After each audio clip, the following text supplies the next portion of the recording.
بسم اللہ الرحمن الرحیم۔ حضور پاک صلی اللہ علیہ وآلہ وسلم کو پیغمبری کے منصب پر سرفراز ہوئے تقریباً 12 سال گزر چکے تھے۔ 52 برس کی عمر تھی۔ حرم کعبہ میں سو رہے تھے۔ یکایک جبرائیل علیہ السلام فرشتے نے آپ کو جگایا۔ نیم بیداری کی حالت میں آپ کو اٹھا کر زمزم کے پانی کے پاس لے گئے، سینہ چاک کیا، زمزم کے پانی سے اس کو دھویا، پھر اسے علم، بردباری، دانائی اور ایمان و یقین سے بھر دیا۔ اس کے بعد آپ صلی اللہ علیہ وآلہ وسلم کو سواری کے لیے ایک جانور پیش کیا جس کا رنگ سفید اور قد گدھے سے بڑا اور خچر سے کچھ چھوٹا تھا، جو کہ بجلی کی رفتار سے چلتا تھا۔ اس کا ہر قدم حد نظر پر پڑتا تھا اور اسی مناسبت سے اس کا نام براق تھا۔ پہلے انبیاء بھی اس نوعیت کے سفر میں اسی قسم کی سواری پر جایا کرتے تھے۔ جب آپ صلی اللہ علیہ وآلہ وسلم سوار ہونے لگے تو وہ چمکا۔ جبرائیل علیہ السلام نے کہا، دیکھ کیا کرتا ہے، آج تک محمد صلی اللہ علیہ وآلہ وسلم سے بڑی شخصیت کا کوئی انسان تجھ پر سوار نہیں ہوا۔ اس پر وہ شرمندہ ہو کر پسینے پسینے ہو گیا۔ پھر آپ صلی اللہ علیہ وآلہ وسلم اس پر سوار ہوئے اور جبرائیل آپ صلی اللہ علیہ وسلم کے ساتھ چلے۔ پہلی منزل مدینہ کی تھی، جہاں اتر کر آپ نے نماز پڑھی۔ جبرائیل نے فرمایا کہ اس جگہ آپ صلی اللہ علیہ وسلم ہجرت فرما کر آئیں گے۔ دوسری منزل طور سینا کی تھی۔ تیسری منزل بیت اللحم کی تھی، جہاں حضرت عیسیٰ علیہ السلام پیدا ہوئے تھے۔ چوتھی منزل بیت المقدس تھی، جہاں براق کا سفر ختم ہوا۔ اس سفر کے دوران کسی پکارنے والے نے پکارا کہ ادھر آؤ۔ آپ نے توجہ نہ کی تو جبرائیل علیہ السلام نے بتایا کہ یہ یہودیت کی طرف بلا رہا تھا۔ دوسری طرف سے آواز آئی، ادھر آؤ۔ آپ اس کی طرف بھی ملتفت نہ ہوئے۔ جبرائیل علیہ السلام نے کہا کہ یہ عیسائیت کا داعی تھا۔ پھر ایک عورت نہایت بنی سنوری نظر آئی اور اس نے اپنی طرف بلایا۔ آپ نے اس سے بھی نظر پھیر لی۔ جبرائیل نے کہا کہ یہ دنیا تھی۔ اس کے بعد آپ صلی اللہ علیہ وآلہ وسلم بیت المقدس پہنچ گئے۔ ہیکل سلیمانی میں داخل ہوئے تو وہاں پر ان سب پیغمبروں کو موجود پایا جو آج تک دنیا میں پیدا ہوئے تھے۔ آپ کے پہنچتے ہی نماز کے لیے صفیں بند گئیں۔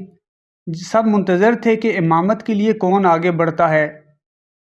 جبرائیل نے آپ صلی اللہ علیہ وآلہ وسلم کا ہاتھ پکڑ کر آگے بڑھایا اور آپ کی امامت میں سب نے نماز پڑھی۔ پھر آپ کے سامنے 3 پیالے پیش کیے گئے، ایک میں پانی، دوسرے میں دودھ اور تیسرے میں شراب تھی۔ آپ صلی اللہ علیہ وآلہ وسلم نے دودھ کا پیالہ اٹھا لیا۔ جبرائیل علیہ السلام نے مبارکباد دی کہ آپ فطرت کی راہ پا گئے۔ اس کے بعد ایک سیڑھی آپ کے سامنے پیش کی گئی اور جبرائیل علیہ السلام اس کے ذریعے سے آپ صلی اللہ علیہ وآلہ وسلم کو آسمان کی طرف لے چلے۔ عربی زبان میں سیڑھی کو معراج کہتے ہیں اور اسی مناسبت سے یہ سارا واقعہ معراج مشہور ہوا۔ پہلے آسمان پر پہنچے تو دروازہ بند تھا۔ محافظ فرشتوں نے پوچھا، کون آیا ہے؟ جبرائیل نے کہا، میرے ساتھ محمد صلی اللہ علیہ وآلہ وسلم ہیں۔ دروازہ کھل گیا اور آپ کا پرتپاک استقبال کیا گیا، جہاں آپ کا تعارف فرشتوں اور ان عظیم بزرگوں کی ہستیوں سے ہوا جو اس مرحلہ پر مقیم تھیں۔ ان میں سے نمایاں شخصیت ایک ایسے بزرگ کی تھی، وہ انسانی بناوٹ کا مکمل نمونہ تھے۔ جبرائیل نے کہا کہ یہ حضرت آدم علیہ السلام ہیں۔ ان کے دائیں بائیں اور بہت سے لوگ تھے۔ وہ دائیں جانب دیکھتے تو خوش ہوتے، بائیں جانب دیکھتے تو روتے۔ پوچھا، یہ کیا ماجرا ہے؟ بتایا گیا کہ یہ نسل آدم ہے۔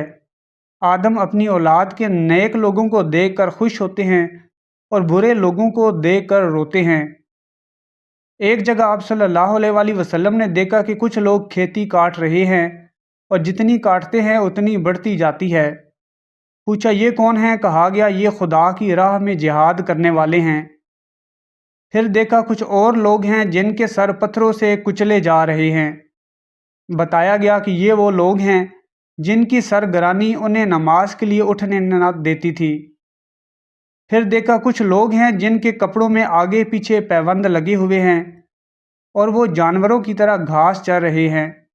بتایا گیا کہ یہ وہ لوگ ہیں جو اپنے مال میں سے زکوٰۃ خیرات نہ دیتے تھے۔ ایک آدمی کو دیکھا لکڑیوں کا گٹھا جمع کر کے اٹھانے کی کوشش کرتا ہے، اور جب وہ انہیں اٹھاتا تو ان میں کچھ اور لکڑیاں بڑھا لیتا۔ پوچھا یہ احمق کون ہے؟ کہا گیا کہ یہ وہ شخص ہے جس پر امانتوں اور ذمہ داریوں کا اتنا بوجھ تھا کہ اٹھا نہ سکتا تھا، مگر یہ ان کو کم کرنے کی بجائے اور زیادہ ذمہ داریوں کا بار لادے جاتا تھا۔ دیکھا کہ کچھ لوگوں کی زبانیں اور ہونٹ کینچیوں سے کتری جا رہی ہیں۔ پوچھا یہ کون ہیں؟ بتایا گیا کہ یہ غیر ذمہ دار مقرر ہیں جو بلا تکلف زبان چلاتے اور فتنہ برپا کرتے تھے۔ ایک اور جگہ دیکھی، ایک پتھر میں ذرا سا شگاف ہوا اور اس سے ایک بڑا موٹا سا بیل نکل آیا۔ پھر وہ بیل اسی شگاف میں واپس جانے کی کوشش کرنے لگا مگر جا نہ سکا۔ پوچھا یہ کیا معاملہ ہے؟ کہا گیا یہ اس شخص کی مثال ہے جو غیر ذمہ داری کے ساتھ ایک فتنہ انگیز بات کرتا جاتا ہے اور پھر نادم ہو کر اس کی تلافی کرنا چاہتا ہے مگر کر نہیں سکتا۔ ایک اور مقام پر کچھ لوگ تھے جو اپنا گوشت کاٹ کاٹ کھا رہے تھے۔ پوچھا یہ کون ہیں؟ کہا گیا یہ دوسروں پر زبان تان دراز کرتے تھے۔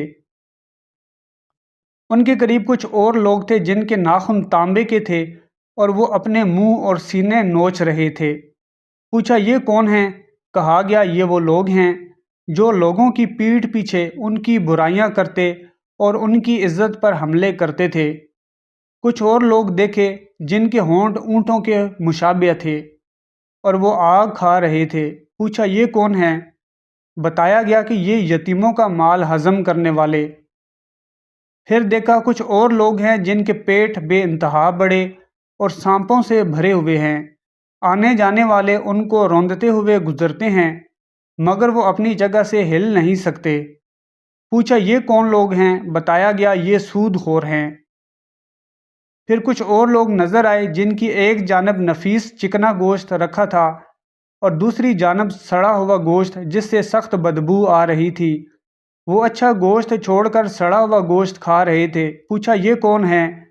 کہا گیا یہ وہ مرد اور عورتیں ہیں جنہوں نے حلال بیویوں اور شوہروں کے ہوتے ہوئے حرام سے اپنی نفس کی خواہش پوری کی۔ پھر دیکھا کہ کچھ عورتیں اپنی چھاتیوں کے بل لٹک رہی ہیں۔ پوچھا یہ کون ہیں؟ کہا گیا یہ وہ عورتیں ہیں جنہوں نے اپنے شوہروں کے سر ایسے بچے مونڈ دیے جو ان کے نہ تھے۔ انہی مشاہدات کے سلسلے میں حضور پاک صلی اللہ علیہ وآلہ وسلم کی ملاقات ایک ایسے شخص سے ہوئی جو نہایت ترش روئی سے ملا۔ آپ صلی اللہ علیہ وآلہ وسلم نے جبرائیل علیہ السلام سے پوچھا، اب تک جتنے فرشتے ملے تھے سب خندہ پیشانی اور بشاش چہرے کے ساتھ ملے، ان حضرت کی خشک مزاجی کا کیا سبب ہے؟ جبرائیل علیہ السلام نے کہا کہ اس کے پاس ہنسی کا کیا کام، یہ تو دوزخ کا داروغہ ہے۔ یہ سن کر آپ صلی اللہ علیہ وآلہ وسلم نے دوزخ دیکھنے کی خواہش کی۔ اس نے یکا یک آپ صلی اللہ علیہ وآلہ وسلم کی آنکھوں کے سامنے سے پردہ ہٹا دیا اور دوزخ اپنی تمام ہولاکیوں کے ساتھ نمودار ہو گئی۔ دعا ہے کہ اللہ پاک ہم سب مسلمانوں کو دوزخ سے محفوظ فرمائے، قبر اور حشر میں آپ صلی اللہ علیہ وآلہ وسلم کا ساتھ نصیب فرمائے، آمین۔